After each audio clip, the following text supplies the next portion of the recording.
Time to get out and vote. All right, everybody, it's time for you to get out and nominate your favorite podcasts. The show I want you to consider for the People's Choice Podcast Awards is Chasing Prophecy in the category of Society and Culture. Take a ride down the rabbit hole with Jenny Nicasio, Sean Kelly, and Jason Iampietro, where each episode brings a roundtable approach to conversations about supernatural phenomena, hidden secret societies, underground bunkers, magical conspiracies, the paranormal, cryptic creatures, aliens, ghosts, legends, and myths from around the world. Chasing Prophecy radio program dives into topics that entice the imagination and seduce the mind, some of which are taboo. Chasing Prophecy, where they discuss anything and everything beyond the scope of normal. Go to podcastawards.com to nominate Chasing Prophecy in the category of Society and Cultures. That's podcastawards.com. Take a moment and get out and vote.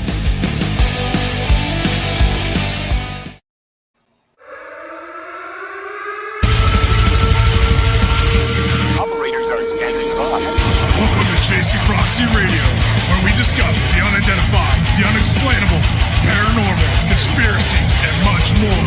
Starring your host and co-host, Jenny Nicasio, Sean Kelly, and Jason Sledgehammer Iampietro.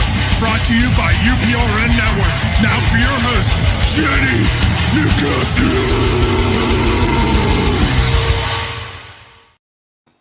Hey, good evening. Hey, there he is. How you doing, sir? John, good to see you, buddy. Yep. Everybody, welcome to Chasing Prophecy. We're on UPRN Radio, 105.3 New Orleans. And tonight's going to be a very interesting show. There's a lot to talk about. But I have to say this, Jenny will not be on tonight because he's sick, and Jason should be on later if he can make it. But Jenny asked me to tell you all about the Kecksburg Festival coming up this weekend. So if you're in Kecksburg, go to the fair and check out the UFO stories and all that good stuff, you know. Hi, Denise. How are you? Is that Denise Pack? Is that your wife? Okay. You have to turn your mic on. Or unmute it. There we you go. go. Yeah, there we go. So, John, how was your week? Yeah, me. My week's fine. I played, I played racquetball 4 days this week, 4 out of 6 days. Mm-hmm. And at my age, 65, that was a mistake. Oh man, I bet you were hurting, huh? I played the last 2 days. I had to take today off. I see it as the best exercise you can do. I play 3 games. It's about 50 minutes, just under an hour. Mm-hmm. And I can't go ride a bike or go walk. It does nothing. It's boring. So Right. I play racquetball, but I overdid it. So, but I want the exercise. So I had to take today off, and I think I got to take tomorrow off. Then I'll be back at it. But you know what, buddy? So this past Saturday, we went up to Crescent. It used to be a tuberculosis hospital, but now it's like extremely haunted, right? And oh my God, we had to walk. I got my exercise in 1 day, like in 5 hours. You know what I mean? It was terrible. You know, the next time I go, I'm going to bring me a golf cart, just like Jason is. Because that was a heck of a lot of running. Lots of money. The older you get, the guy I play racquetball is 11 years younger than me. Oh, my gosh. 11 years ago, I won the racquetball tournament, and there's a big difference between 54 and 65. Plus, he's 6'3", his arms go like 7 feet, and he's like a long distance runner. I can't wear him out. Okay. And it's so hard to get the ball around him. So even though he wins 90% of the time, I'm there for the exercise. I hate losing. Yeah, I know what you mean. I don't know. It just seems like, can you excuse me one bit? We got to get Michelle in there. I have to send her a message about getting Jason in, I don't know. I'm trying. I'm getting all these things. It's crazy, right? Torture Tuesday. Michelle, if you're listening, can you bring Jason in, please? I appreciate it. But I'm just, wow. I don't know. I'm getting all this Microsoft Edge stuff. But So- what I want to talk about, John, is that we later on in the show, much later on in the show, we're going to talk about Kecksburg a little bit. All right, now this is getting ridiculous. Everything's popping up. But so who we have on set on our guest tonight is Ernie, right, Ern? Yes, sir. Okay, Anybody. Ernie. And Ernie is the founder of the Packman Paranormal. Yes. Okay. All right. Now, I was talking to a lot of people. Someone mentioned to me that you guys need to get the word out of what's going down there on Waverly Hills. And so here's your time to let it out and tell the whole world what's going on. All right. Well, I grew up in this neighborhood, just a bike's ride from Waverly Hills in the 80s. It was a big empty building on top of the hill that was run down and a place for teenagers to go and hang out. Nobody heard about it. You know what that sounds like right now? What's that? Stranger Things. Yeah. I mean, the abandoned building, the bike hits on the bikes. It sounds like the opening of Stranger Things. Well, that was kind of my teenage years. That's kind of how it went. But the building was forgotten. It was not known in the paranormal community or anything. If you didn't live in this neighborhood, you didn't know anything about it. In 2001, Charlie and Tina Mattingly bought the building, cleaned it up, got it open for tours and investigations, and it quickly rose to the top of pretty much any paranormal investigator's bucket list location, thanks to being on shows like Ghost Adventures, Ghost Hunters, you name it. Every paranormal TV show that's ever had a season has at least had one episode at Waverly Hills. Most of them have been there multiple times. And it's a really active location.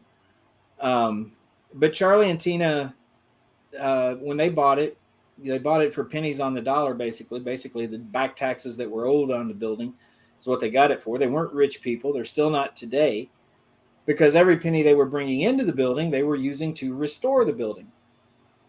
They put a nonprofit in place to run the business of the building, and that was working fine for 20 years. They put people that they could trust on the board, that they knew that were doing the right thing with it. Well, over time, people would retire or quit or die or whatever, and there'd be an opening on the board.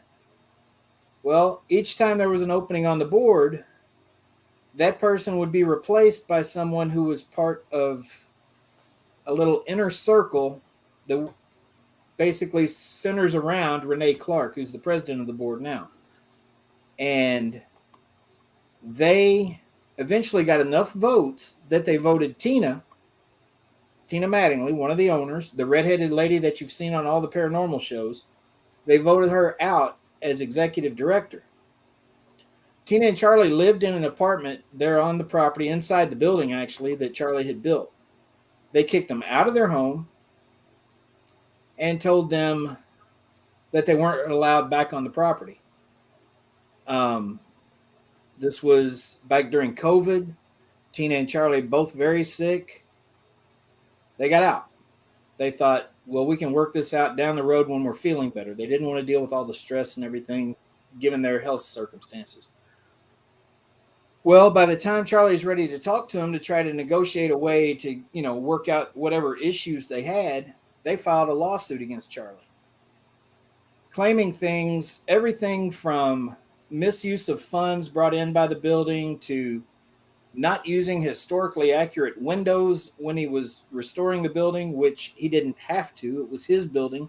He was not taking government grant money or anything like that. It was his building to do with what he wanted. If he wanted to bulldoze it, he could have. It's his building. But they filed a lawsuit claiming all these things against him. And they told him, if you just sign the building over to us, we'll make it all go away. Now, Charlie and Tina had to move out of the home they had into another home that they'd owned. They used to rent out, but it had pipes bust and it really wasn't livable at the time. So Charlie had to hustle and make it livable for them to move into. They had no money for an attorney or anything. And so I was working at Waverly Hills. They had called me. I had been there in the past as a host for the overnight investigations and security and tour guide. I'd done a little bit of everything up there over the years. And after they kicked Tina and Charlie out, I wasn't clued in on what exactly was going on, but the Historical Society contacted me and asked me if I'd come back and help run the overnight investigations and help with the tours and everything. And I was more than happy to. I got a long personal history with the building that, it's where I met my wife. Room 502 up there. Famous story of Waverly Hills is a nurse found hanging outside of room 502. Well, you married the nurse? I married a nurse. Yes, I did marry a nurse. That nurse. Whoa, hello. Hey, hold on. Hey, Jason, welcome. Hey, welcome to Torture Tuesday. Yes. I finally got through. Yes, Jason, this is Ernie from Waverly Hills. Ernie, how you doing? Is Bert around by chance? No, he's not. He's No, not. just And kidding. I've never heard that before, Jason. That's a totally new one. But no, he's not around. Thanks for coming on the show. We appreciate it. Thanks for having me. I appreciate the opportunity to try to spread the word about this because a lot of people just don't know what's going on. I'm one of those people. I want to know as much as possible. Well, if I know you were backstage, hopefully you heard what I was saying earlier. I was working at Waverly Hills. Like I said, I brought a large group of people, paranormal investigators, some of whom had been tour guides at another very haunted location, Old South Pittsburgh Hospital. I brought all them in. We kind of revamped how the tours and investigations were being done at the time, and things were going great until we started asking questions about what was really going on with this lawsuit and Tina and Charlie. And they didn't like that. They didn't like being questioned about it. We were told to tell any guests that asked where Tina and Charlie were that they had retired to spend more time with their grandkids. Well, come to find out, no, Tina had been fired and they had been told to get off the property that they own. That's crazy. Where, it started raising red flags to me. They own the property. How can you tell them they can't be here? Right. Yeah, really. So when we started asking these questions, they started telling us how to do our tours and investigations. Now, they're not paranormal investigators. And they're telling us how to run a paranormal investigation. And just a lot of things that they started doing was rubbing us the wrong way. And eventually it got to a breaking point where I quit. And within a matter of a week, 13 other people had quit along with me, including my wife, Denise, Todd and Leanne Eskew, and Beth Allen, who had come up from Old South Pittsburgh Hospital, several other volunteers and guides and stuff that had come along with us, left with us. At that time, I reached out to Charlie Mattingly. I said, hey, man, I've been fed a bunch of bull about what's going on. I want to know the truth. And he said, well, I'd be glad to tell you the truth because this is killing me. And so we sat down and we talked. And he was able to show me some documentation to support his side, whereas everything they had said was just words. And I decided then that we needed to form Save Waverly Hills. We formed a Facebook group called Save Waverly Hills. A website was created, not by us, although I've been sued because supposedly it's my website. It's not my website. Why would they sue you? Because they're claiming that there's defamation on that website because we're telling the truth. Oh, We show actual documentation to back up everything that we say, and they're claiming that's defamation. If the truth is defamation to you, then maybe you need to change the way you're living is all I can say to them.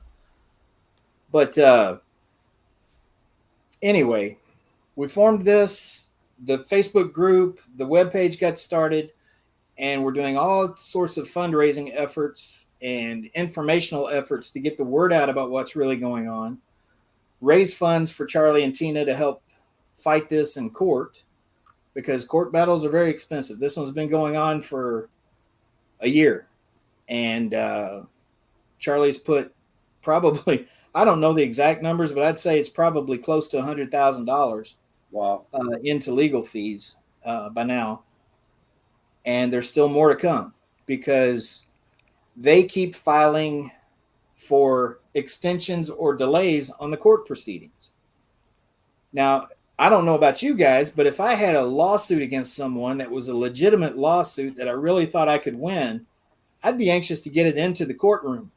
Right. Yeah, get it on and get it over if with. the end goal of it is to have Waverly Hills as mine. Well, they don't want to do that. They keep stalling and delaying. They have actually done some things up there now that is a lease violation because Charlie leases the building to them. They've done several things that were lease violations where they did unpermitted electrical work, where they didn't get the proper permits through the city and things like that to do certain electrical work, code violations, fire code violations, all these things, which amount to lease violations. So Charlie filed an eviction. We were supposed to be in court yesterday for that eviction. And their attorney said, "Oh, I'm going to be on vacation. I can't do it." Now, she works for a huge law firm that boasts on their website that they've got like 2,500 attorneys. But because she's on vacation, the eviction case has been put off now, and we're still waiting for another date on that. Is she on vacation, or is she just pulling, like the wool over your eyes? What's that? Is she I don't know if she's on vacation. I don't know if she's actually on vacation or not. I'd be looking at that. Yeah, Ernie, you know what the shame is? They should have never moved out because during COVID, they had passed something that you can't evict anybody.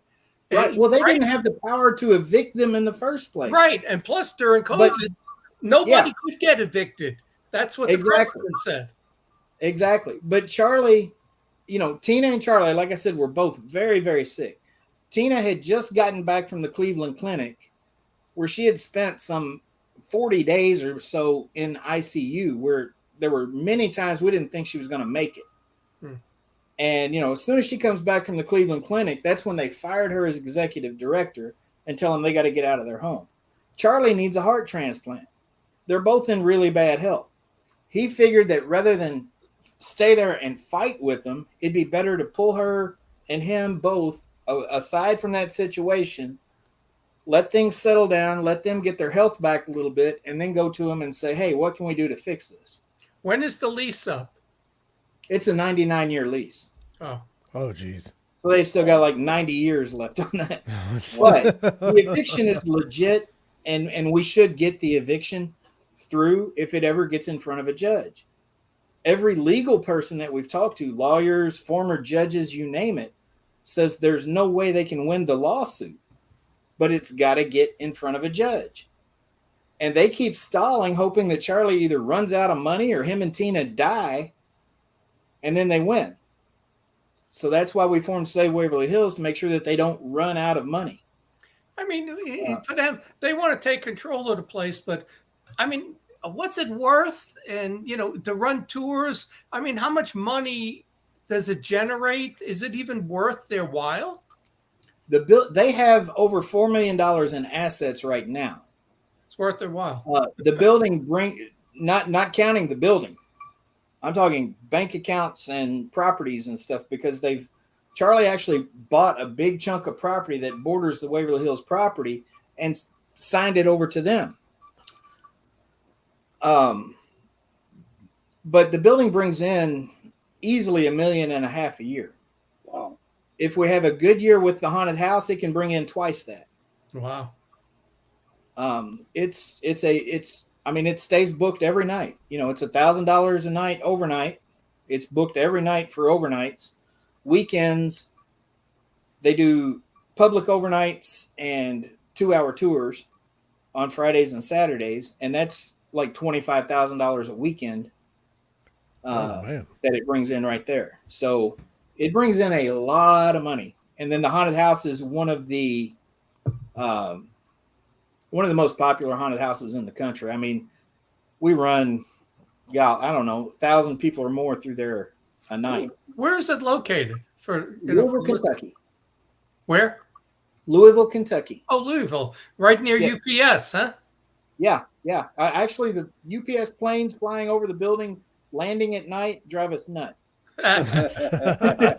What can Brown do for you? And, that's their that's UPS's air hub in Louisville. Yes. I know that. So, what your group members? What have you been doing trying to make things work down here? Well, we've done everything from organized fundraisers, everything from car shows to poker runs for motorcycles to we had Brandon Alvis and Mustafa Gadalari that we did a meet and greet and ghost hunt with at the Old Stone Jail down in Franklin, Kentucky. We've done investigations at the Roz Opera House in Cynthiana, Kentucky, which that's a great location too, if you guys haven't heard of it. To raffles, Charlie's actually raffling off his personal Harley, his personal convertible T-Bird, anything we can do to raise funds to keep fighting this. We've got merchandise like these shirts. We've got several different styles of shirts that you can only find on our website that we're selling. Anything we can do to raise funds right now.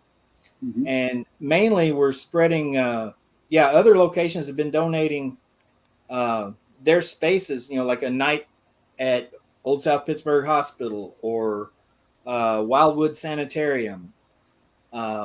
Several places have donated nights for us to raffle off or auction off to raise funds. It's been a huge, wave of support from across the paranormal community, from around the world, really. Mm-hmm. People, sending their support, helping us spread the message and get the word out about what's actually going on. Because a lot of people are still booking Waverly right now. They just don't know what's going on.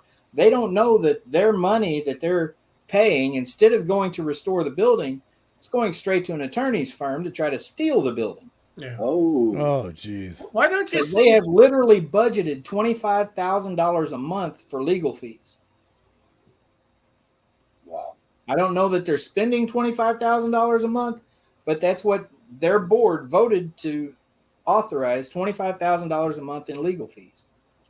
And why don't you see if you can contact the Unexplained TV series with William Shatner?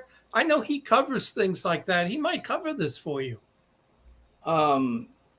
Shoot me some contact information. I'd be more than happy to. Yeah, I don't have it, but I know that if Shatner hears about stories, they put it on the Unexplained TV series.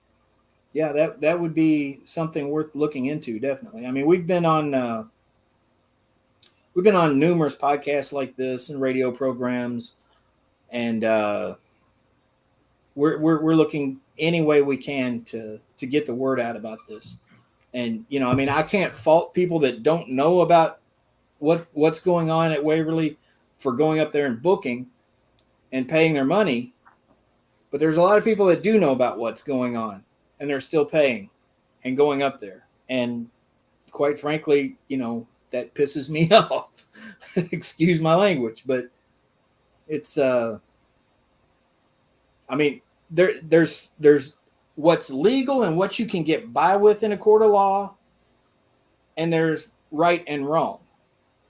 And for an elderly couple, and they're going to kick my ass for saying elderly, but for an older couple to be kicked out of their home and have everything they've worked for the last 20 years taken from them by people who don't have any legitimate claim to that is just wrong. It's just wrong. I mean, Have you talked to a congressman or any official down there?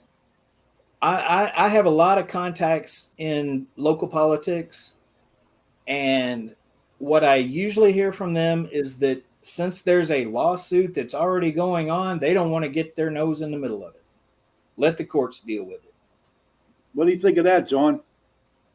Well, that's about typical. I was saying to myself, because I've run for a few positions, that governor and county commissioner, that politicians are really disgraceful, especially here in Pennsylvania. They have no backbone, and they give in to the other side all the time. Yeah. Do you have anything Well, to I mean, ask, Jason? I'm just trying to take in everything that's going on with the Waverly Hills at the moment. Yeah. Okay.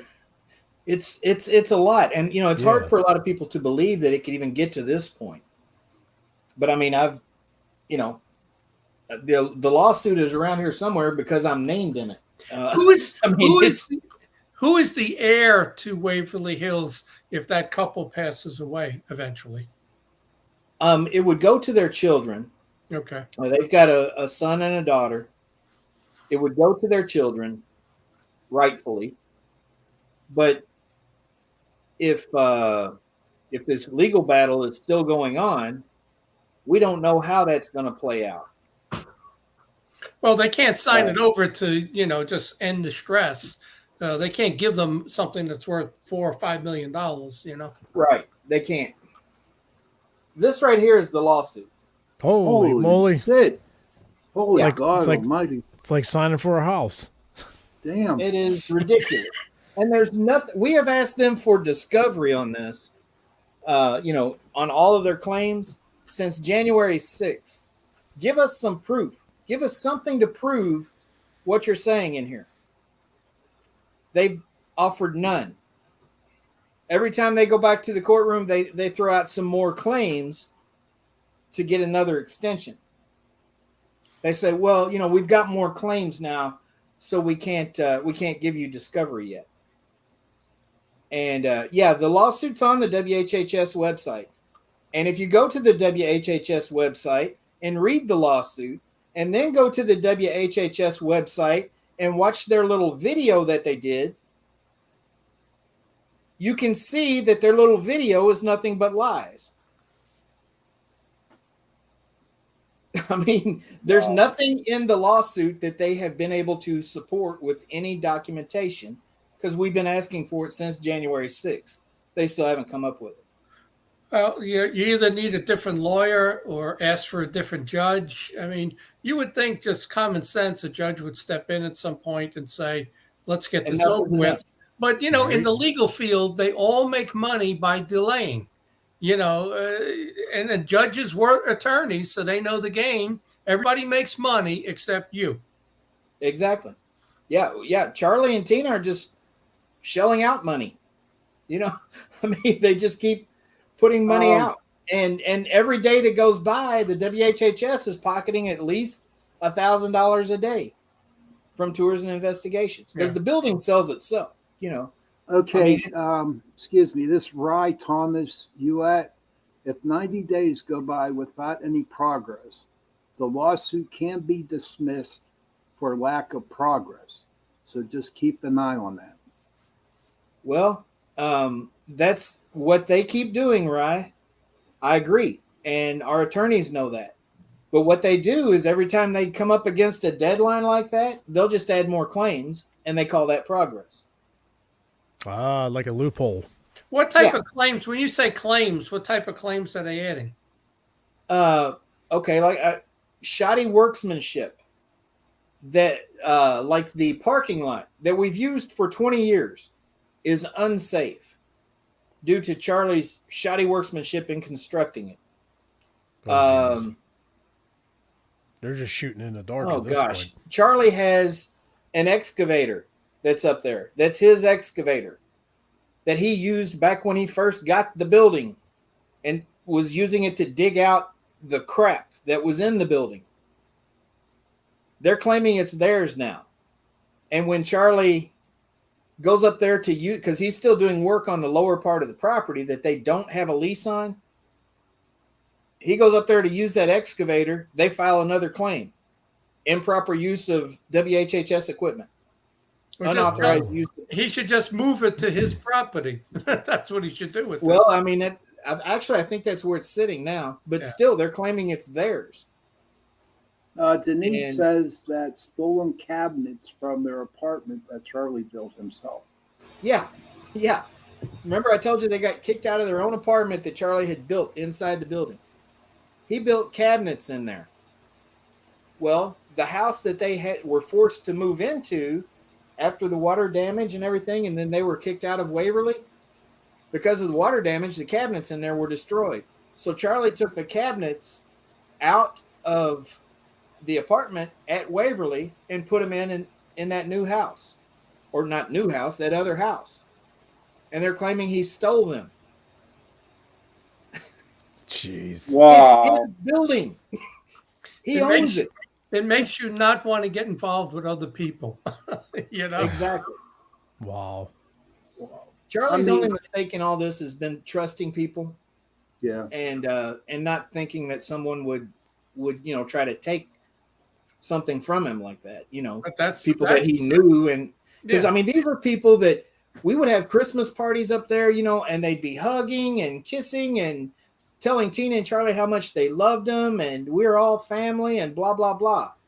And then as soon as they get enough votes on the board to vote Tina out, they did so and then tried to take the whole dang place from them. Well, they say keep your friends close and your enemies closer. So obviously they were trying to play the game, it sounds like. That's a hostile takeover. That's exactly what it is. That's what it is, yeah. Now, you were saying that your local politicians don't want nothing to do with it. Is it then possible that you can go up further, like to the state, to see what they can do about it? We have tried to get with the Secretary of State on this because they're not functioning. There are rules on how nonprofits are supposed to operate as far as financial disclosures and there's a lot of rules that they are not following. We're trying to find out exactly how much money they're spending on everything. We're trying to get financial disclosures from them. We know how much the executive director is making, which, by the way, the executive director was appointed by his wife, Renee Clark, the president. She appointed an executive director to a salaried position of $117,000 a year. Wow. For what is basically a part-time job. Now, his qualifications to be executive director of Waverly Hills are that he's a former tour guide at Waverly Hills, and he's worked behind the parts counter of a car dealership. Oh, perfect. Never done any building management, never ran a nonprofit, never been a business manager, knows nothing about property management or anything like that, which is obvious. Hence the code violations and unpermitted work that they did in the building. Have you tried to go to the media and try to get the media has been all over this, trying to get in touch with us. At this point, our attorneys are telling us not to say anything that's not already a matter of public record, because a big portion of the lawsuit's under gag orders from the court. So it's tough for us to say a whole lot to the media. We tell them basically some of the same things I'm able to tell you, but they want to know more. Well, you could stage a protest there. You could stage some sort of protest and then tell the media to show up, and you'll get some coverage. We've been doing that. What's going on? We have been protesting at the gate, and we've had media there during our protests. And, they have Antifa and BLM for those type of things. Well, you know what? I got a question. There. I got a question from Rye to you, Ernie. Okay. Did anything come out of examining the lease agreement and seeing if the lease could be broken? Well, the only way the lease can be broken, according to the attorneys when they did the review on it, is if the WHHS has clear, substantiated lease violations. And we've got those. And so we have filed an eviction. They've been served an eviction that was served June the 28th. Now, technically, you've got 30 days from that to get out or get a successful appeal to the eviction through the it's courts. coming up on the deadline. Well, we were supposed to go to court for that yesterday. They filed an extension. Uh-oh. The court granted it. So now, until we go to court, we can't kick them out. And we're still waiting to find out when we can go to court. Do you know how many extensions they can put on something like that? According to the attorneys, they'll usually grant one. Wow. Okay. On an eviction. Now, is that extension like another 30 days or 60 days or? Well, it's just until if the court date comes after the 30 days, it's until the court date. Okay. The person, It's not a finite amount of time. It's just, it depends on when it actually goes to court. the woman trying to take this thing over, what does she do for a living? She's an accountant. Okay. She sees how much money is made. Yeah. And you know who makes money with big businesses or businesses that bring in millions of dollars a year? The people that make the money at those places are the accountants and the lawyers. Yeah. Yeah. Yeah, pretty much. So that's what's happening here. Now, what? And I know this is going to be a dumbass question, but It's okay, Pep. But how did it claim to become a historical place? I mean, someone come in and say, yeah, it's been here this long and it happened here and this happened there, so it's historical? Because there was a friend of mine who had a house over there by, I forget, but he needed all kinds of proof that it had to be historical, and it was just a house. And they ran him through the ringer, you know what I mean? So who came in and said this is historical? Waverly was put on the National Registry of Historic Places back in the 80s. Okay. It was, if you don't know what Waverly Hills was, it was the premier tuberculosis hospital in the world at the time that it opened in 1926. It had an incredible reputation for innovations in treatment and things like that during the tuberculosis epidemic around the turn of the century. It started as a tuberculosis hospital in 1910, but the building that you see now was built they started construction in 1924. It opened in 1926. And it's a massive place. It's a 187,000 square foot facility that had a 400 bed capacity. Sometimes there'd be 2 or almost 3 times that many patients in the building because this area was particularly hard hit by the tuberculosis epidemic. So it didn't have to jump through a lot of hoops to get placed on the National Registry of Historic Places just because of its, actual historical significance, not only to this area, but to the world. What was one or two of the most famous cases there? What makes it, people want to go there? Any famous sightings or anything that took place? Well, I think the thing that, you guys might agree with me on this.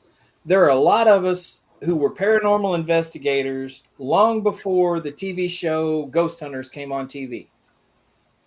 But we kind of kept ourselves quiet about it because you were looked at like you had 2 heads if you told people you were a paranormal investigator before Ghost Hunters came out. Now you still kind of get that sometimes, but Right. There weren't 63,000 deaths there, Brandon. We'll talk about that here shortly. But Ghost Hunters kind of put paranormal investigating on the map, brought us out of the dark, so to speak. You're not kind of as much of a weirdo if you're a ghost hunter as what you might have been before that show.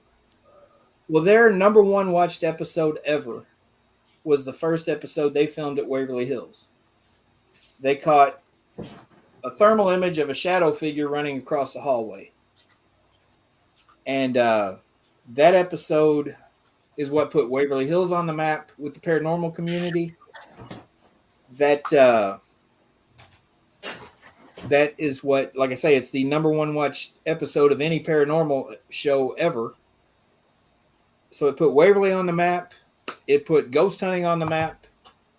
And Waverly quickly skyrocketed to the top of everybody's bucket list, or near the top. But there's so many hauntings there, so many stories. People talk about, one of the things you'll hear about is a little boy named Timmy that plays with the ball. For one, Waverly is an open air facility. There's no windows on the backside of Waverly Hills.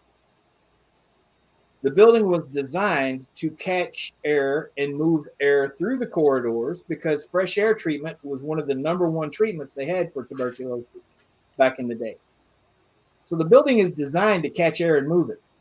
So you see people all the time going to Waverly and they'll put a ball down in the hallway and the ball will move. And they're like, oh, it's Timmy playing with the ball. It's the air rolling through. No, you're at Waverly Hills. Go to one of the rooms, though, that is sealed up, like the cafeteria or somewhere like that, where you've got windows and you've got doors and everything, and you can get away from that. You can still get that ball to move. Oh, wow. It's not Timmy. People always say Timmy. There was a sketchy EVP that was caught one time where people said, "What's your name?" And it was like, and they're like, "Oh, Timmy." Now Timmy is a famous ghost at Waverly, but that sound was about right. Ever a Timmy there. There were a lot of children there. Probably was one named Timmy, but when I always told people on tours and investigations when they come to Waverly, that there's a lot of children's spirits here. If you want to play ball with one of them, go to a room where it's actually sealed up and say, are there any children that want to play ball? You might have some luck. Because if you go in there and you sit down and you say, come on, Timmy, let's play ball. What if little Jimmy or Johnny or Sally or Mary wants to play ball? Or Sean or John. Their turn, and you're not going to get anything. You know what I'm saying? Right. So, I don't know. It's it cracks me up when people talk about Timmy, because. Well, thanks for the clarification for that. So that we know for future reference. Yeah. Yeah. How about what was your best experience you had there? Meeting my wife there. Besides meeting the wife. Well, yeah, I know you had to say that, right? Yeah, she's watching. I had to say that. 502. People keep saying 502. Yes, I'll talk about 502 here. You see this. She's got one of these too. Okay. Hers says 205. No. Jeez. But the craziest thing, I guess, that I've ever seen was a flashlight that levitated in the hallway. I had a group in there that I used to always, and I know a lot of people don't like flashlight communication. I know that those flashlights will cycle on and off over time through heat cycles. But when you're getting on-command responses with flashlight, that's different. I agree. I actually had the same thing in the past. Yes. Well, I used to end my walkthroughs with investigative teams by saying, if there's anyone here that would like to communicate tonight, I got some folks in the building that are wanting to experience you and talk to you. So if there's anybody here, can you turn the light on for us and let us know? Well, the light came on. And, this guy is like, oh, you're not impressing me with this flashlight crap, whatever. I'm like, okay, dude, whatever. Go back to New Jersey. You see my light going brighter and stuff? Yeah, I saw it. Did you see that? Yeah. I did see that. Keep an eye out for it, because this happens when I'm on shows. All right, then. You should probably get an electrician in there, John. Or a different light bulb. There you go. Your idea just burned out. But so it, later on in the night, they came and got me, and they said, hey, we thought we saw somebody down at the end of the hallway. and we were hearing voices down there. So I took my flashlight. This girl, she said, I took my flashlight down there and set it outside the room, and we're asking them to come on, asking them if they could turn it on, and nothing happened. I said, well, do you mind if I try? I mean, they kind of know me here. I'm here a lot. And she was like, yeah, please. So I walked down there and I said, my friends here said that they thought they heard you. If you're here, can you turn the light on? Well, the light came on. And here goes this dude again. Here we go again with the flashlight. And I'm like, dude, it's her flashlight. I haven't gotten within 50 feet of it. It hasn't come on the whole time. And then as soon as I ask it to, it comes on. And he's like, well, whatever. You know, you're not going to impress me with this. You're going to have to do something better than that.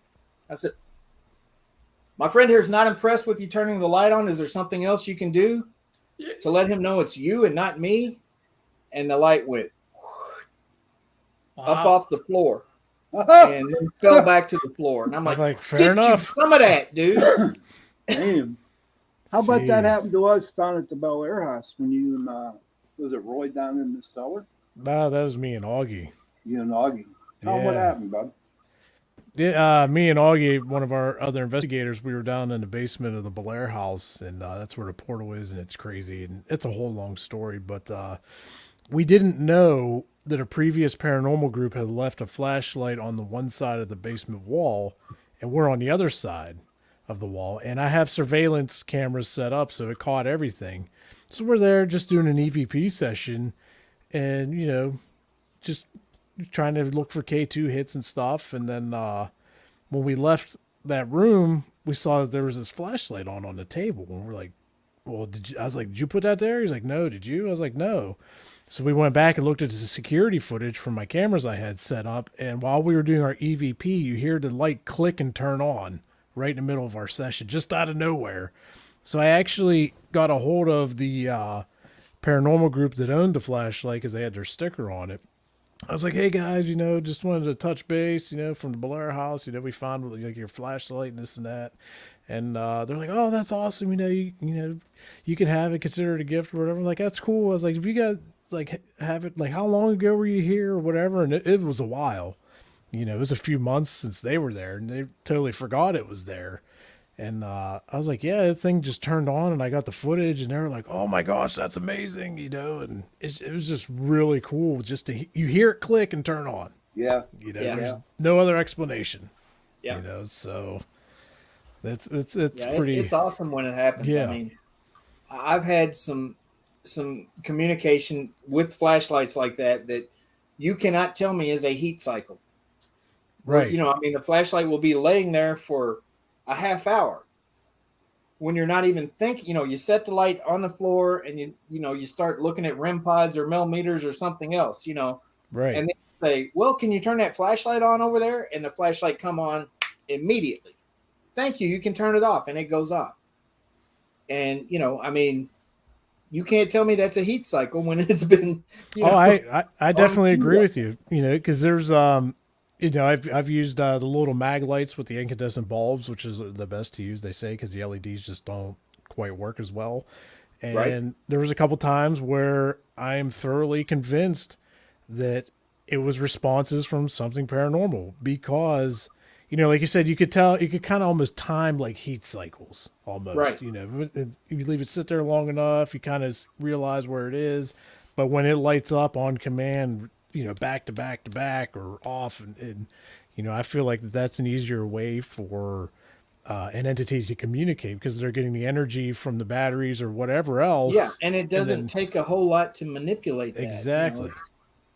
Exactly. So I agree. I with mean, that. they don't have hands, you know, so they need to use the energy in some way. And that's why we use things that measure energy primarily. And it's real easy to get the energy that's needed there. I was asked to talk about room 502. Daniel James mentioned 502. Denise said it. The light came about probably 18 inches off the floor. Oh my. Damn. Good foot and a half. That's impressive. Yeah. And I mean, everybody was just like, oh, I was like that. Okay. But I had an attitude toward the smart aleck over there. So I had to play it off, and I was like, "Get you some of that," you know. But really, inside, I was like, "Oh my God, that just happened." You know? I would have told that guy that if you keep it up, that spirit's going home with you. Yeah. Do we know possibly who that spirit is that did that, or is it just we're not I really sure? don't. Okay. I know the area of the building. We have that was on the second floor, which was the ladies' floor for most of the time that Waverly was open. But there's so many spirits at Waverly. I mean, so many. I mean, people talk, you know, there's a lot of haunted locations where they say, "Oh, we've got Mary Sue in the attic and JoJo in the basement." Right. At Waverly, you've got pages. You know, I mean, there's just so many that it's hard to narrow down. All of them named Timmy. Yeah, all of them are named Timmy's the general name at Waverly. Oh my But God. room 502? 502, if you guys have heard anything about Waverly Hills, you've probably heard about the nurse who was found hanging outside of room 502.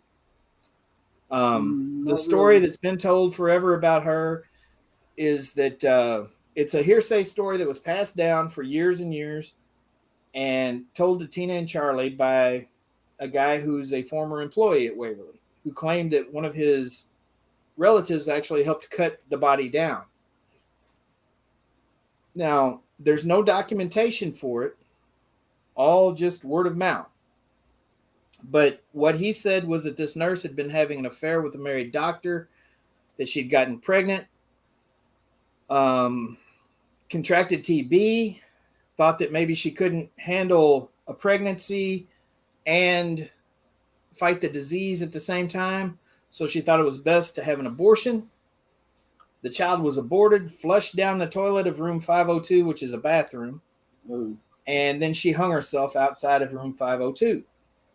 Wow. That's the story. I mean, you can go to websites all over the world and they'll tell you that story.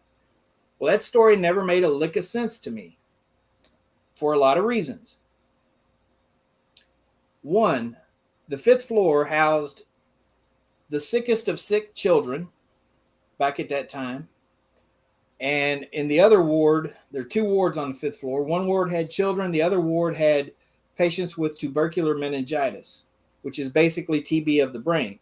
Oh, wow. And like common meningitis, it mostly affected young adults and children, teenagers to up to the early 20s. So those were all young people too that were in really bad health. They were treated with electroshock therapy. Hello, T-Dog. Good to see you in here. So if you were an employee of Waverly Hills back then, you were basically quarantined on the hill yourself. You had to live there in the dormitories on the property. You cannot go out and mingle with the rest of society because they thought you might spread the disease. Nurses back then in the 30s, when we think this happened, were lucky to make $25 a week. Jeez. They were disrespected. They were not treated like nurses today. And even, you know, you go up, fast forward to like after World War II, nurses were finally revered as heroes. I think the war kind of changed all that. I don't know. But prior to then, that was a low-class job to have, really. And so if you took a job up there as a nurse, you must really care about the people that you're helping and the work that you're doing, right? Because there's a good chance you could catch tuberculosis yourself and die for not much money and being disrespected and all that stuff. So you had to really care about the job you had. It never made sense to me that a woman who took that job would hang herself in front of, in plain view of, her two most precious and vulnerable classes of patients like that. Because if you look at where she was found hanging, supposedly, I mean, it's right outside the ward where the patients with tubercular meningitis were at, and the children's ward is right across from it. So that just never made sense to me. Well, There's a lot more reasons behind it too, but I'm trying to shorten this for the show. Well, why would she commit suicide? Why would she have an abortion and then commit suicide. You might as well commit suicide That's and what I'm take saying. care of both. A lot of that story just didn't make a lot of sense to me. But anyway, that was a story that was always told. I used to tell it on the tours because that was what was basically in the script for a guide. But it never made sense to me. So every chance I had, I'd go up there and try to communicate with that nurse and find out her story. And over time, I got her story. Oh. First time I ever communicated with her, I had a group up there. I had told the other story and turned them loose in the building. They came and got me and said, "Hey, we're not having a whole lot of luck. You want to come up here and help us out?" I was like, "Sure." They were up outside of room 502. They had all their equipment laid out there on the floor under where she had been found hanging. And they were asking questions like, "Why did you kill your baby? Who was the doctor you were sleeping with? Did you know his wife?" Jeez. Things like that. Oh, my. And I'm sitting there looking at them and I'm like, I'm feeling bad because that's the story I had just told. And I'm thinking, what if this is not the real story? So I said, "Guys, you mind if I chime in?" They were like, "No, sure. That's why we brought you up here." So I sat down against the elevator door and I said, "Hey, my name is Ernie. I'm going to be spending a lot of time up here with you. And I want to make sure that I'm telling your story. But you got to help me. If you help me by telling me your story, I promise I'll tell it to everybody I meet in here. Everybody I get a chance to tell it to. But you got to help. Can you just tell me your name?" And right then, a little tiny female voice from outside of room 504, just right next door to 502, said, "Sarah." Oh. And there were me and 3 guys, the only people in the building at the time. And we all about crapped our pants. You know, when you ask a question, you know how disembodied voice it.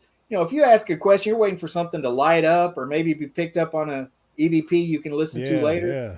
But when a disembodied voice from 15 feet away gives you a direct answer, That's even better. I mean, that's awesome. So every night after that, I started going up there and having conversations with Sarah. Every chance I had, I'd have a conversation with Sarah and ask her this or that. And if based on whether or not I got responses, I'd come back and add to the story. Ask a little more in-depth question. Over time, I had put together a whole other story about what had happened with Sarah. And other teams, that would come in there to investigate would tell me what they had gotten. So on June 20th of 2019, this lady comes to Waverly Hills with her three of her daughters and a bunch of friends. And I'm giving them their walkthrough before their investigation. And I told the other story. And I said, but I've kind of pieced together a whole other story about what might have happened that night. If you'd like me to tell it. And this is the first time I'd ever done that. If you'd like me to tell you what I think really happened to Sarah, I'd be happy to. And they said, sure, go ahead. So I told Sarah's story. And when I'm telling it, I noticed that the mother of these girls is standing there nodding her head going, yep, yep, yep. And I'm like, okay. So I get done with the tour and I said, I noticed that when I was telling Sarah's story, you seemed to know what I was talking about. And she said, well, I've been coming here since 2009. I had first started working there. The first time I went up there to work was around 2009. And, but I'd never met this lady. But she'd been coming since 2009, sometimes twice a year. And she's a nurse. So she had always been curious about that story too. And she had been getting the same information on her investigations that I shared when I told Sarah's story. So her and I started talking a lot and investigating that story even further. And make a long story short, all because of Sarah, Denise and I are now married. Oh, really? Yeah. Oh, wow. That's I awesome. I got chills for that. Oh, wow. Damn. But I mean, it's so weird how it all pieced together. I think Sarah kind of had a hand in it. It's weird. I mean, Are you able to enlighten us with Sarah's story that you picked up on the air? Yeah. I'm really curious. Like now. I say, okay, after Denise and I got together, we formed Packman Paranormal. we started doing a podcast on Paranormal Warehouse back when it was big on podcasts, and we had one of the most popular shows on Paranormal Warehouse. We'd have 15,000 views a week on Paranormal Warehouse, which was a lot for them. And we would tell Sarah's story from time to time. Well, people from all over the world would send us messages and say, hey, we got this, we got that. And they would help us add to what we had, already put together. So this story has been put together over the course of about 13 years now with about 30 different paranormal teams from all over the world. And it's used, it's all based on paranormal evidence. Can't be proven. We're looking for anything we can to document any of it. But it makes a lot more sense than the other story. Sarah said that she had an older sister that she adored that had died at the age of 15 from tuberculosis. That led Sarah to want to be a nurse and work with children who had TB. Sarah was the runt of the family. She became a nurse at the age of 22, went to work at Waverly Hills. Because she was very small, very soft-spoken, they put her on the 5th floor working with those really sick kids. Because they thought the kids would relate better to someone like her because she was looked like a kid, sounded like a kid herself. She was there for 3 years on the night shift. One night she's alone in room 504 when another staff member must have come up the steps because she never heard the bell. For a long time, I was getting EVPs where she would say, no bell, no bell. And I'm thinking Nobel Peace Prize or something like that. I couldn't put it together. Finally, the elevator had a bell. She never heard the bell. So, I would ask her then, did you mean he must have used the elevator? And then, you'd get a response. Yes. It's like, okay, I got it. So this is how it was pieced together over time. But anyway, he comes up the steps, comes in the room behind her. He attacks her. She tried to fight back, but she didn't want to wake the kids. She didn't scream. She was too little. He was too strong. He got what he wanted. She was a virgin until that night. Wow. That's horrible. Somewhere in the process, he hurt my neck. We've gotten that over and over again on EVPs. Hurt my neck. And they lied. Oh, Help me. That story makes way more sense than the other story. Because remember back what I was telling you. If you worked at Waverly Hills, you were confined to Waverly Hills.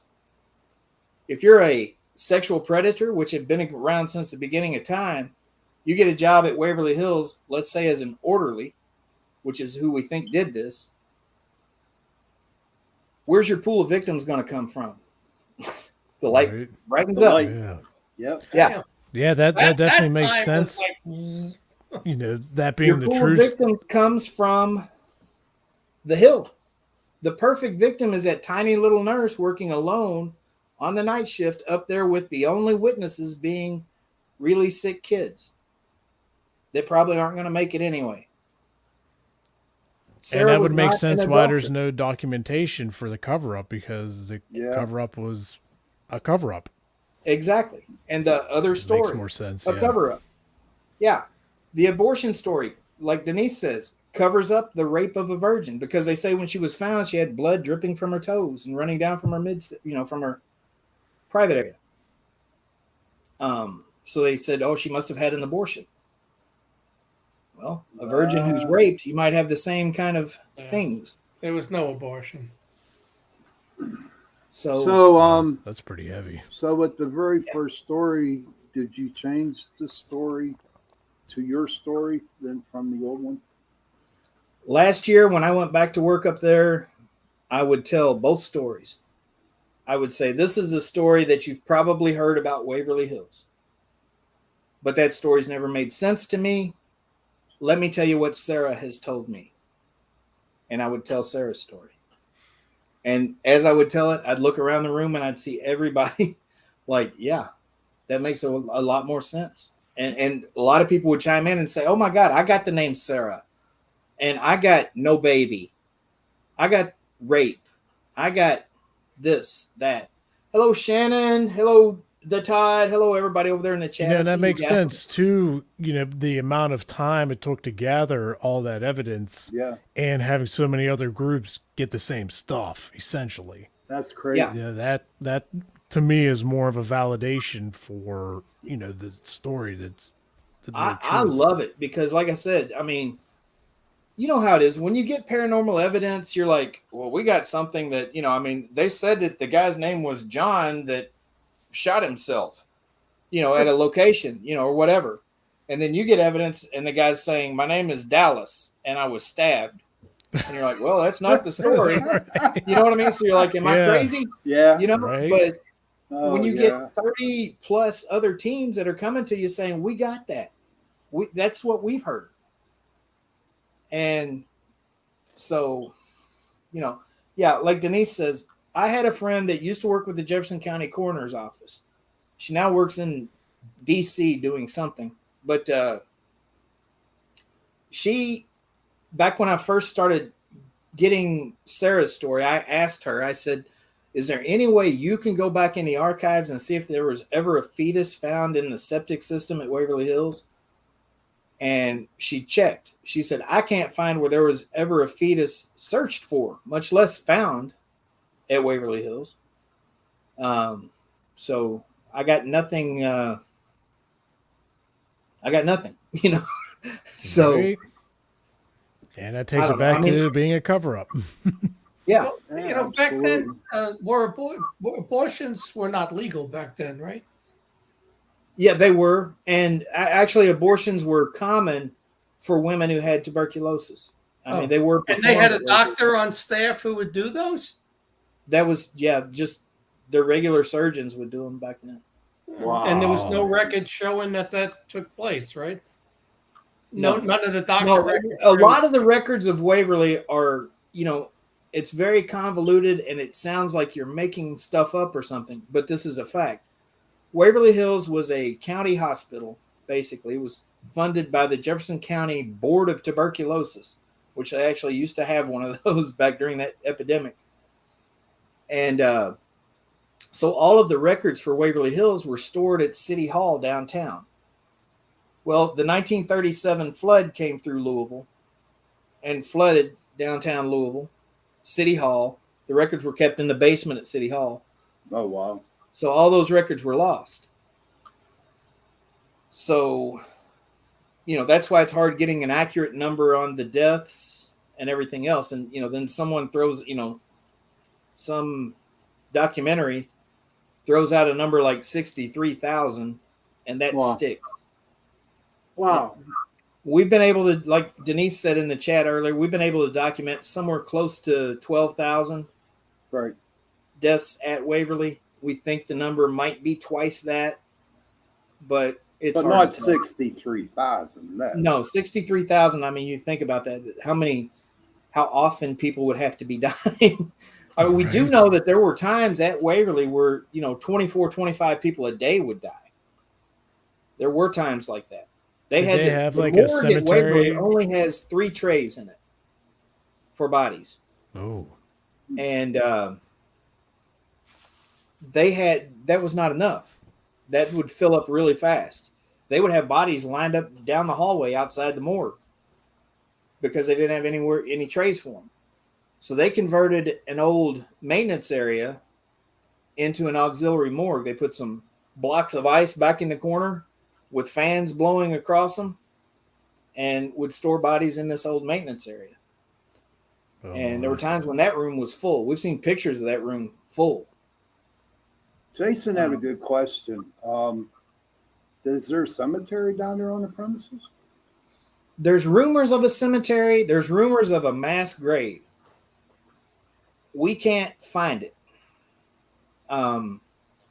What we do know is that one of the areas that they assumed was a mass grave was actually a big area, an area that was behind where the old slaughterhouse was, because it was a self-contained community. They raised their own livestock, raised their own fruits and vegetables and everything there.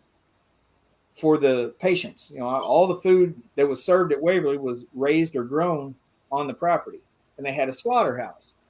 Well, a lot of the bones from that slaughterhouse got dumped into a hole. People would find bones and they'd say, "Oh, look, it's a mass grave." No, the slaughterhouse was. But getting back to the cemetery, does the town cemetery have 63,000 graves? Are there a whole bunch of kids' graves that were only 12, 15 years old? Because if that's not there, then you didn't have 63,000 deaths unless there's a potter's field that they just buried unknown people. Well, people would come from all over this region to Waverly Hills, and a lot of the bodies, the reason, if you've heard of the body chute at Waverly Hills, it was used to be a maintenance tunnel. They got to where they were having so many deaths at Waverly that rather than have hearse come up to the building and pick them up, where the patients out there getting their fresh air treatments would see hearse after hearse after hearse coming up the hill, that'd be kind of bad for morale. So they started taking the bodies out through that tunnel down to the bottom of the hill and have them picked up down there so that the patients never saw that. But a lot of times those bodies would be loaded onto rail cars and shipped off, somewhere else in the state or even to other states to be buried. So, and Louisville is the biggest city. I have to cut you off for a minute. Excuse me. Sorry about that. But I need to thank Carnation for sponsoring our second hour. Thank you, Carnation. On Chasing Prophecy. Thank you very much. Back to you, buddy. Okay. But Louisville's the largest city in Louisville's the largest city in Kentucky.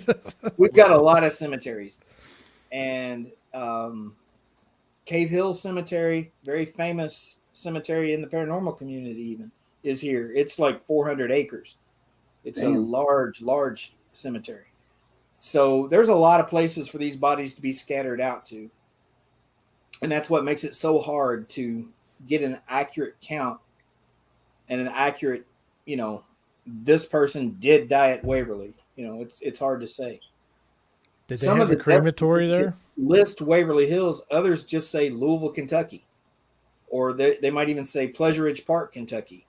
Or Valley Station, Kentucky. Because there's little communities within Louisville, and it makes it hard to determine exactly who exactly came from Waverly. That's seriously really, really interesting.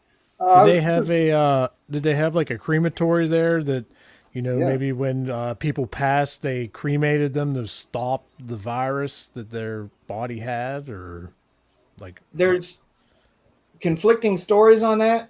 I can tell you that down at the bottom of the hill, there was a building that had a smokestack and looked for all intents and purposes like a crematorium. But we can't find anyone. Yes, Kenny says my Uncle Lester died there. Indeed, my great Uncle Lester Pack died at Waverly Hills. But we can't find any documentation that it was actually a crematorium or if it was just an incinerator for trash or what it was. Well, if it was crematorium, do you think that might have been on like a hush, that they were getting rid of the bodies because they had tuberculosis? Like, so they didn't want to scare everybody? Because there was such a stigma about tuberculosis back. It was like they called it the white plague. It was taboo to be associated with anyone who had tuberculosis or around them. It was worse than COVID. It's like 4 masks and 15 vaccines later, you might be able to talk to somebody. I wonder, does TB, when the body dies, does the TB die, or can it live off the cells for a while? Do you know?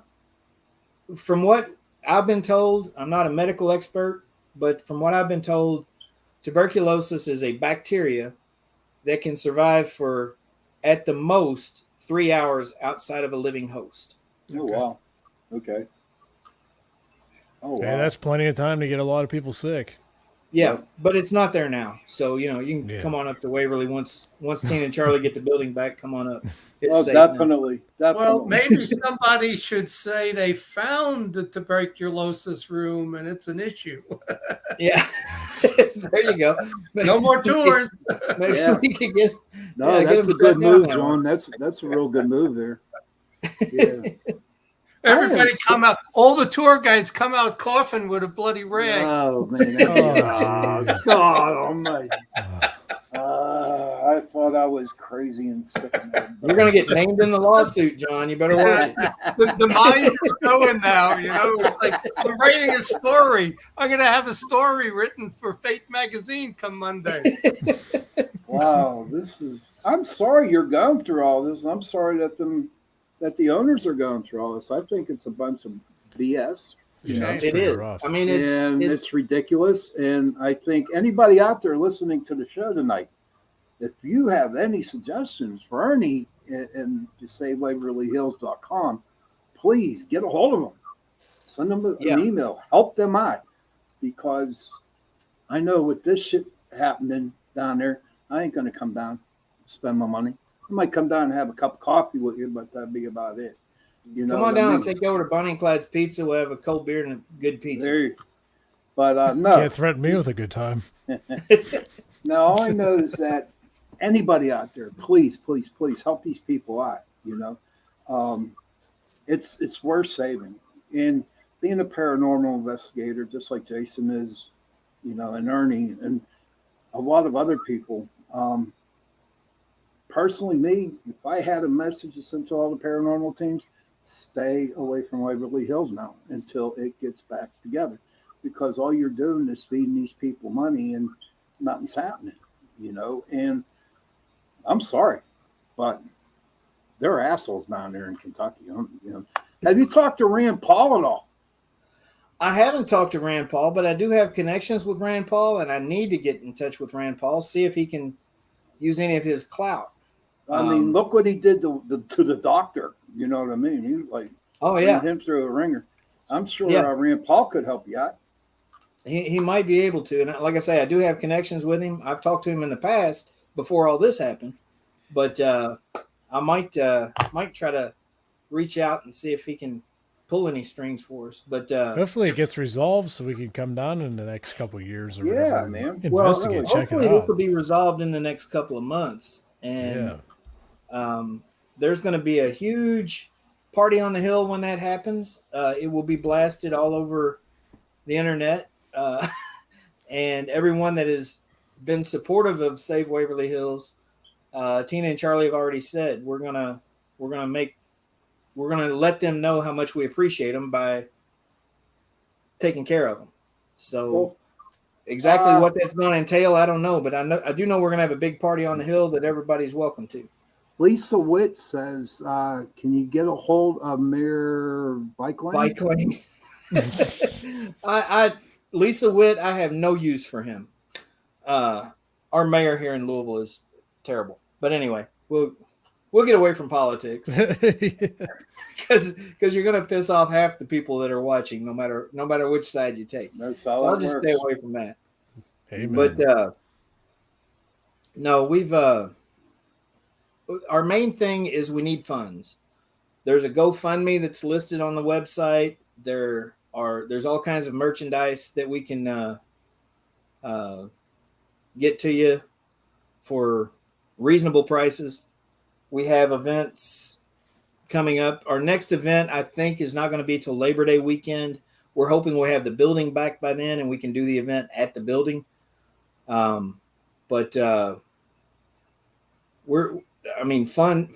is what it's all about right now, because we got to be able to pay these attorneys. Because if the only way Charlie can lose is if he runs out of money and can't pay his attorneys. Like I said, they've got a $4 million nest egg that they can keep funding their attorneys. Plus they're getting $1,000 a night minimum from that building. So they're not going to run out of money for their attorneys. Right. But Charlie could. And if he does, there's a chance he could lose, because you know how lawsuits work. Have you looked into lawyers that do pro bono, maybe, that have a heart for Charlie? Well, that's part of what we're doing right now. We're putting this out to everybody that we can to tell them what's going on, and anyone that can help. Yeah, exactly, Steve. It's about spreading the truth. Anybody that can help in any way, that includes if you're an attorney that would like to help us out pro bono, we could use you right now. We've got not only this lawsuit that we're fighting, we've got the eviction that we're trying to get through. We've got wrongful termination suits for Tina and Charlie and Tina's son, who was also fired by the WHHS, and other former employees that were wrongfully terminated just because they were associated with Tina and Charlie. And then we're going to try to get some restitution for Tina and Charlie for everything they've been through. I mean, their name has been dragged through the mud. They've been told, the world has been told that they were thieves and everything else. So, yeah, like Steve says, anyone you hear that's going to Waverly, let them know what's going on. Like I said, if someone's going, they've already paid for their ticket and their motel rooms, airfare, whatever, and they didn't know what was going on, by all means, go and enjoy the place. But just know that once Tina and Charlie get it back and you come back, it's going to be a whole different ballgame. It's going to be better. Because, I'm hearing from a lot of people. I actually heard from an owner of a very well-known location that last week or the week before last, she had guests at her building that had been to Waverly Hills the night before, and they caught their guide trying to fake evidence. Really? Oh. Yeah. Whoa. That's no good. No, it isn't. No.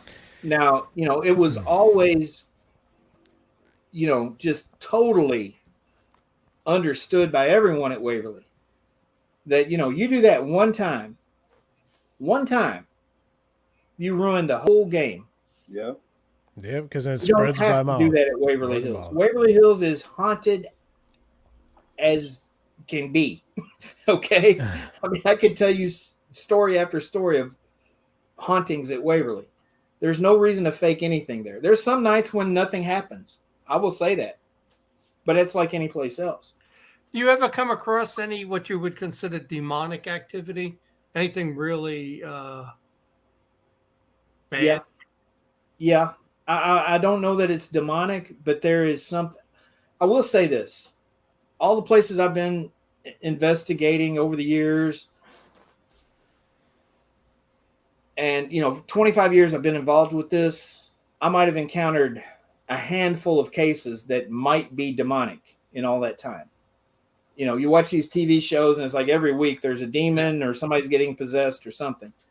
And in all the cases I've investigated and locations I've investigated, I might have come across a handful that are potentially demonic. Waverly Hills, there's no reason for anything demonic to be there unless it was brought in there. But the lobby at Waverly Hills has something going on that I don't know how to explain it otherwise. You want to go ahead and talk about this? That's at the end, I think. But I have a question from Jessica Wolf. Are there people reaching out to the celebrity teams like Ghost Hunters to try to get them involved? We went to the Las Vegas Paracon. One of the first things we did was we raised enough funds to go to the Las Vegas Paracon back in December. And most every celebrity paranormal investigator was out there. And we tried to talk to everyone that had time to talk to us. And most of them are very sympathetic to our side, but they're under contracts with networks and agents and everything like that. They don't want to get involved.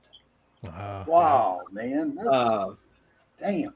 Now, we have had a few speak out on our behalf. Like I said, Brandon Alvis, Mustafa Gadalari, they did an event, did not charge us an appearance fee, came to Kentucky and hosted an event for us. There's been several that have shown a great deal of sympathy for our cause and have been helpful. but it would be nice to have more. And it would be nice to have anyone that's got a name in the paranormal community to just avoid booking an event there right now until this is over. Waverly's not going anywhere. And as long as this is going on, they're going to be rubbing a lot of people the wrong way by booking an event there. I'll just put it that way. One of the biggest names in the business just canceled an event last week after all the backlash that he received for booking an event there. Yeah, Heather says it. So anything we can do to get the word out to these people, or people that have big names and are able to spread the word themselves, would be nice to. I've tried to reach out to a few YouTubers. One in particular has an event scheduled for the 18th and 19th at Waverly Hills. And I talked to him via text, and he says it's business. For me, it's a matter of right and wrong. But I'll just leave it alone. Wow. Hey, Ern, I got my show on next into the night, and my friend Jessica said, can we keep running with this? Are you tired? Would you like to go into my show and still talk about this? Or do you want to bring your wife on? Well, she's got to go out of town early in the morning, so she'll probably be in bed. Okay. If you can't, that's all right. We can have you on my show another time. I'd like to do it another time, but tonight it would not be a good night because, like I say, she's got to get up early and get out of town. And the bedroom is right next to the office here. And I'm not quiet. You're not quiet. Sure. I'll tell you what, we will set something up so you can get on my show. Yeah, just keep in touch. I mean, message me after the show, whatever. I'd love to set something up for down the road anytime. Yeah, we'll definitely be keeping an eye out. Oh, we will. For when this all is settles. a good friend of Tina's, and Jason has tried to reach out to Tina. Tina's a little bit embarrassed about the whole situation. Plus, she's been really sick, and she's not taking a lot of phone calls right now. But Heather said Nick Goff just canceled his visit. He did. He had an event planned for November that once he found out what was going on and heard from Charlie and Tina's army, he decided to cancel his event.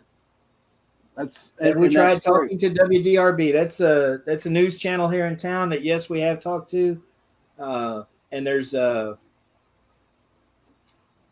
lot that we've said to them, and they're still waiting until we can say more. They want to do a feature story on us when we can say more.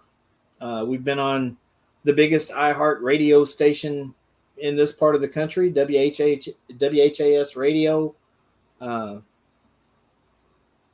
It's a 50,000 watt clear channel station that has a big voice. We've been on there.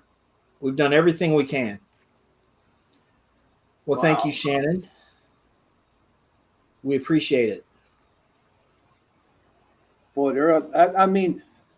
this is paranormal unity. And you know what? Eventually, all the paranormal groups, everybody in the paranormal field will back up Waverly Hills. And I'm telling you, they're going to win.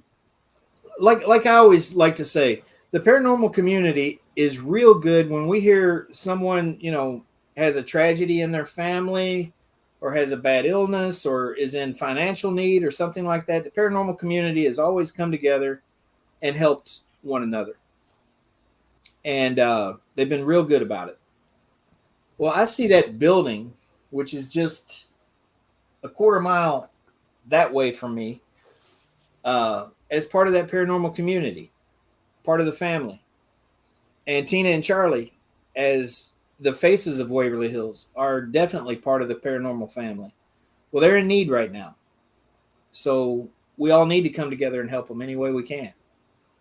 Well, there's a lot of people that are on, in the chat room. They're, giving, suggestions on where to go. Like Lisa goes, a lot of people listen to 99.7 and 98.9.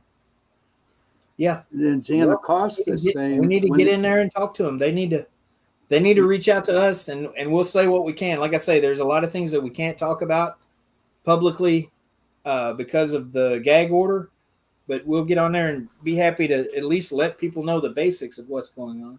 And then Jan is saying, as a question, when it happens to another person or venue, who is going to stand up? Exactly.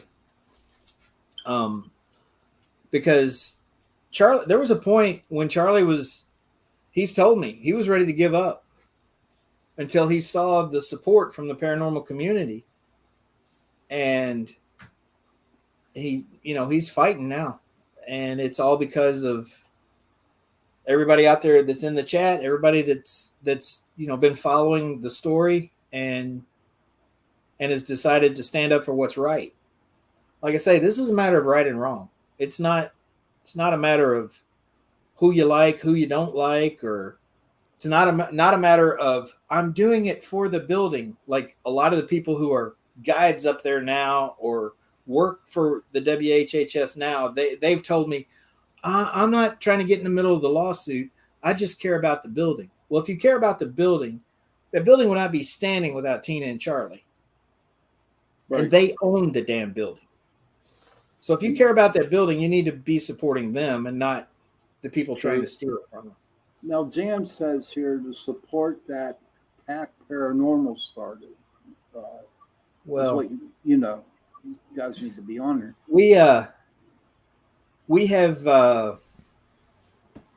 Denise and I have both put a lot of energy into this and a lot of time, and it's been stressful. Yeah, we've been named in the lawsuit now because of our efforts, but we wouldn't have it any other way, really, because like I say, it's a matter of doing the right thing. And this is the right thing to do.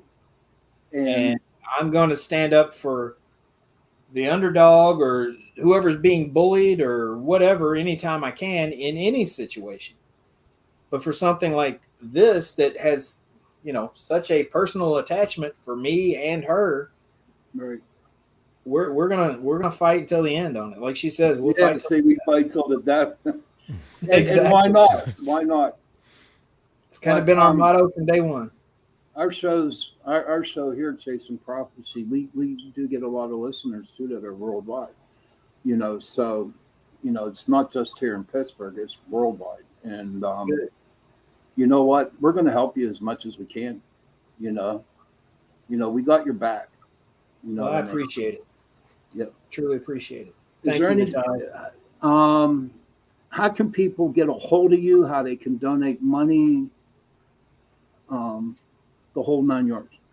Well, www.savewaverlyhills.com, just like it's on the screen there in front of my beautiful face, and on this wonderful shirt that you can buy at www.savewaverlyhills.com. That's where our store is located. There's a link to the GoFundMe page. There's a PDF file on there, which is the same as what I sent you earlier today. Right. That people can read and get a little bit of the backstory about what's going on if they missed part of the show. Any events that we do are advertised on that website. We've got a Facebook page and group called Save Waverly Hills. Everything that we do there, we also share to Packman Paranormal, which is a Facebook page and group. That's mine and Denise's team. We also, you can reach me. Find me on Facebook, Ernie Pack, ERNIEPACK. If you have any questions, if you have a show yourself and would like for me to be a guest, I'd be more than happy to come on and tell the story on your show as well. Excuse me. I'm easy. I'm open to any help that we can get from anybody. And we're going to try to do that for you, brother. And we're going to try to do that for you. But going to have to, close up for now. We have some other stuff we got to talk about. But you know what? Thank you so much for being on the show. Yeah, Ernie, thank you very much. And we are going to do I'd be happy to come back anytime and tell you more. We can talk just ghost stories if you want. Yeah, we can do that. All the legal mumbo jumbo. Yeah, right.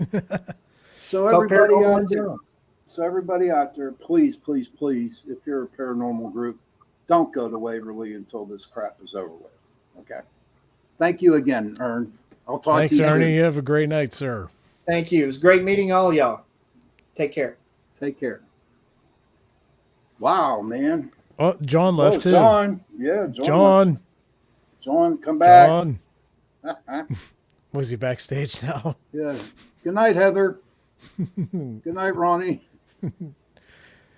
Oh my! I guess what a John show. said I'm Ain't out that too. ridiculous, dude? Yeah, for sure. Damn. Like I didn't really know much about it or what was going on till that investigation we just had and talking to the other paranormal group. Right. And I was like, well, what's going on down there? You can't keep up on, all the events and everything that's going on out there. But now that Ernie was on here and hearing all the stuff that is happening, like that's crazy. Yeah, it is. It's just insane. People are just like freaking ignorant, man. And it's all about the money. Oh yeah. It's all about money, and it just, I don't know, it just like gets me sick and stuff. Well, that's like somebody commented earlier. Money talks, truth dies. Mm-hmm. John, Hey, you're back. John, welcome back. I don't know what happened. I didn't move. Oh, stop screaming! It had to be the ghost. Wow, turn that down. Jeez. Is it Holy loud? smokes. Yeah, it's very loud. Hey, John, tell us about Kecksburg. All right, hold on a second. I got to turn the volume down. Yeah. It's only on like 17. So Oh, wow. It was fine earlier. I don't know what you did, but your teleportation back, something got on. I must have raised my voice. Yes, you did. Well, here, we'll use your indoor voice now. Yeah. All right. It is extremely My loud. ears are busted. Yeah. So tell us about Kecksburg. Well, we were supposed to have a guest on tonight, Stan Gordon, and he dropped out, and I was going to let him tell his story of Kecksburg since he was the original investigator, and kind of leave it at that. Maybe I'd mention some other things, but in 2015, I was approached by a nuclear engineer. And we dug into Kecksburg, and we kind of came up with a different story. So I just want to run through a little bit because this weekend coming up is the Kecksburg Festival. But we think we solved the Kecksburg situation, and it was a GE Mark II reentry vehicle, basically a spy satellite that was being launched out of Johnson Island in the South Pacific over Russia. It would get launched, go over Russia, take pictures, and then it would eject its camera system into the Pacific, and they would pick up the camera system. It came down on a parachute, and the capsule would just drop into the ocean. And the problem, though, is that all those capsules had an atomic reactor on it, and they're all at the bottom of the ocean. And I'm talking hundreds of those things, but we really went through this, and every aspect of the Kecksburg we were able to explain. So a guy by the name of Owen Eichler contacted me in 2015. And I'll tell you something else we were able to also explain is in the late 1950s, there was stories of these green fireballs over New Mexico. I don't know if you ever heard of that or not. No. But it's in the UFO field, it's kind of a big deal. Dr. La Paz was investigating those. But what we found with this is they were launching these, and it had a copper alloy heat shield, these capsules. And when it hit the atmosphere, it glowed green. So I kind of think we solved the green fireballs over New Mexico in the fact that was the testing of these satellites, and they would glow green. So what was said was seen was that Kecksburg, something came over Canada, and across Michigan, Ohio. And when it got to Pittsburgh, it actually changed direction a little bit so that it didn't hit Pittsburgh. And it was glowing green with like a 4-pointed star, 4 points on it. And what we discovered in the research was the glowing green made sense because of the copper alloy heat shield. It had 4 booster rockets on it, so in high altitude it could change direction. And then in low altitude, it actually had a weight and balance system that it would shift, and it off the heavier atmosphere, it would change direction, which was how it changed direction around Pittsburgh. And I found a manual, Air Force manual, that the general had said we could land this within 100 yards of where we wanted to. By remote control, shifting the weight, etc. Using physics. So we explained that part of it. Obviously, I got pictures of the whole thing here, which I tried to send to you, but the file was too big and you couldn't load it up. But there was also at Kecksburg that people saw a blue arcing light in the woods.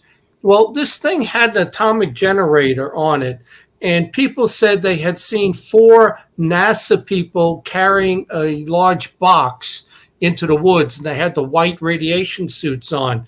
So, my guess is they were carrying a lead box, and what they did was they went into the woods because they had to remove the atomic generator. They couldn't have it leaking fuel all down Route 31 and the Pennsylvania Turnpike because they took it to Wright-Patterson. So I think they went into the woods with a welding, an arc, and they cut into the satellite, and that was the blue arcing that people saw, and they put that atomic generator into a lead box, and they took it. There was a witness, Jerry Betters, a local singer, and he's the only notarized picture. I got it in front of me. It shows an Army truck with this satellite on it, and it has a base to it. So we pulled up a picture of the GE Mark II satellite, and it looks just like it. And I wish you could see this, but I couldn't get it to you through email. Well, we could probably do that on another show when Stan comes on. Yeah. So, there were other theories with it, that it was the Russian Cosmos 96. It was the Bell from Nazi Germany, a time machine, and it defied weight and gravity. But, this whole thing about this spy satellite, though, being launched, it was actually kept secret until 1991. And the launch of Kecksburg was December 9th. Well, on December 7th, going through the flight logs, the launches, there was one that immediately on the 7th went offline about a quarter of a mile, and it just went offline to where it wanted to be. So the question was, how long do they stay up in the atmosphere? And there are still some of these GE Mark II reentry vehicles in the atmosphere right now. And if it was high altitude, it would stay up for a couple of days. So we needed to account for 39 hours of this. And the 39 hours fell absolutely within how long it would take from the launch on the 7th to hit Kecksburg on the 9th. Okay. Other pictures show markings on the base of the GE satellite, so we think that was what it was. There was also the Unsolved Mysteries show that was they created a replica, and the replica looks exactly like the GE Mark II satellite. And one of the other things on the base, what people described, a couple of witnesses, was what turned out to be a military symbol. It was a star on it. So, you're kind of saying if it was an alien, a 5-pointed star. What would a 5-pointed star with a circle in the middle be doing on an alien craft? And when you go back and you look at symbols used by the Army and Air Force back then, they used that 5-pointed star with the circle in the middle. So I think that kind of nails it, that it was military is what it was.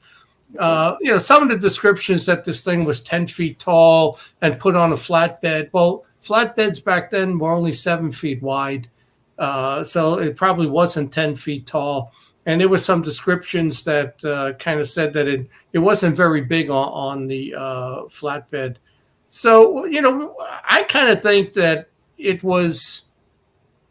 we couldn't let the world know, couldn't let Russia know we were spying on them, because what happened was the U-2 spy plane preceded this capsule, and they captured Gary Powers, right? So what we did then after the U-2 was we were launching these satellites, and we couldn't let it get out that we were doing this. So this was all kept quiet, and of course you had the radiation leak also. So really the choices, Project Blue Book never investigated Kecksburg.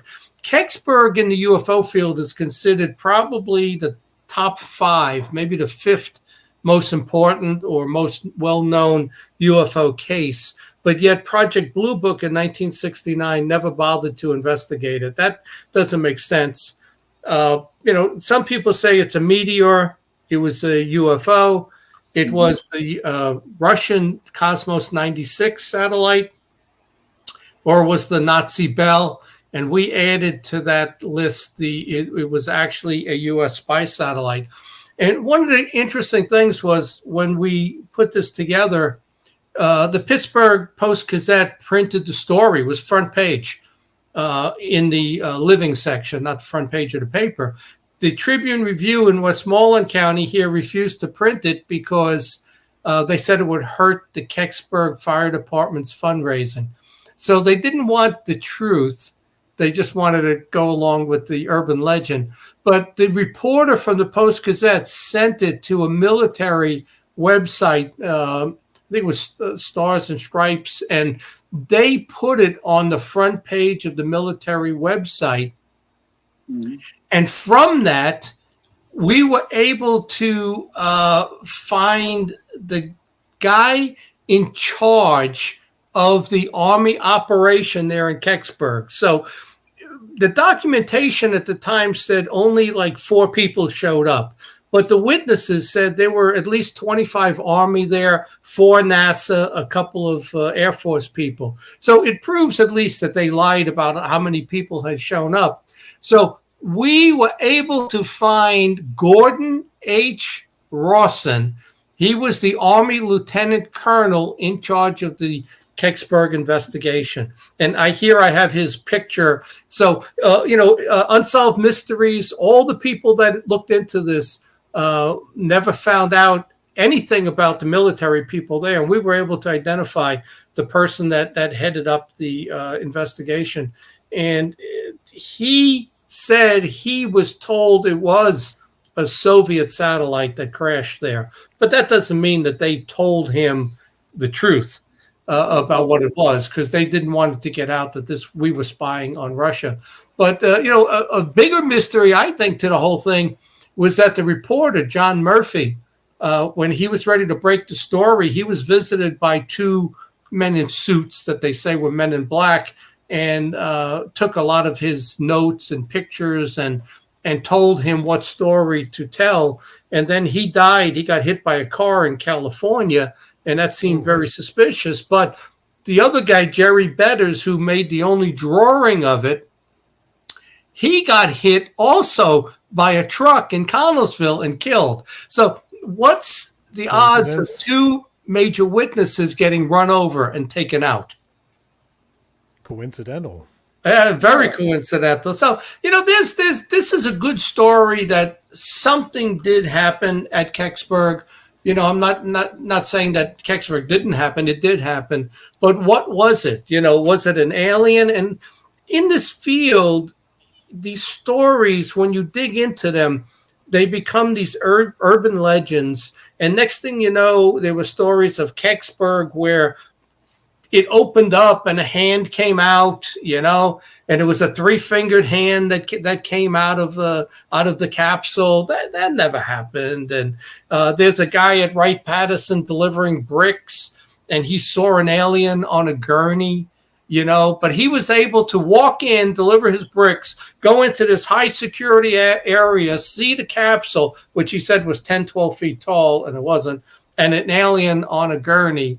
And yet he walked out, and the guard told him, "Don't you ever say anything about this." Right. Yeah, right. Yeah, that guy would have ended up in the desert somewhere in Las Vegas, where they threatened the Roswell witnesses. But there's so much of it got out of, it gets embellished and becomes an urban legend. So, hey, look, I like Kecksburg. I was a speaker down in Kecksburg for a lot of years until Owen Eichler and I posted our explanation that Kecksburg was a satellite, and I don't get invited back to speak there anymore. So I just add Kecksburg to my list of people. You have that a lot. Yeah, they get added to my list of people who are not interested in the truth. But, hey, I love a good story, and Kecksburg's a good story. That's cool. Yeah. Well, it's getting close to closing up, and I know we only gave you half hour, but the other day. Yeah, that's the gist of it. I can go into a little more, but that was basically the gist of it. Any final thoughts, Jason? Oh, just ready for more investigations. Yes. Let me add to my website, johnventry.com, and I've written 10 books. The Kecksburg stuff is all out there. So if you go to Amazon or Barnes and Noble, my 10 books and 3 research papers are out there. I also wrote the first book on COVID. That's out there. And so I wrote a book on slavery. But that book on COVID, I published March 15th. We shut down on March 11th. And there's a whole storyline behind that, how Amazon took it down for 6 months. Wow. Well, everybody, thank you for listening into the show tonight. It was a great show. We'll hopefully Jenny will be back in a couple of weeks. But until then, I want to say good night, everybody. Thanks for joining Torture Tuesday. Yes, and I will talk to you later. All right, Have good a good show. night, everybody. Good show. Thanks. Bye-bye.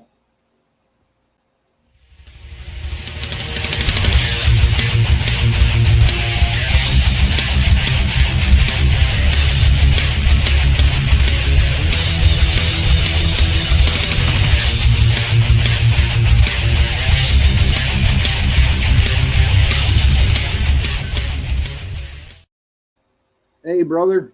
And we're still live.